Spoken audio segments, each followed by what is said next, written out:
But can it, so outside of the estate tax planning, can it, like a trust, help you to preserve generational wealth for children and grandchildren? Well, it does to the extent that the trust is allowed to hang on to some of this property and Yeah. invest this property instead of distributing it all outright.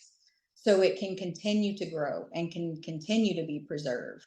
And your trust can also make provisions for your grandchildren, not Mm, just your children, right? Um, and same stipulations. I'm going to keep, $500,000 in here and let it grow and let it do, invest it and all that and pay for their education and those kinds of things, but not distribute it to them until much later down the road. And yeah. so, now we have people who, let's say, the parents didn't distribute property in the trust till the kids were 40.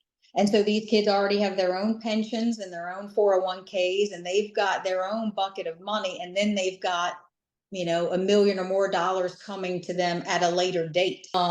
So in that sense, it does preserve it and it does stretch it out. But it just depends on how you want to get it to the kids and what the timing would be. It's Yeah. because if you give a 25-year-old $500,000 and a few pieces of rental property, they're probably going to sell it Exactly. and spend it.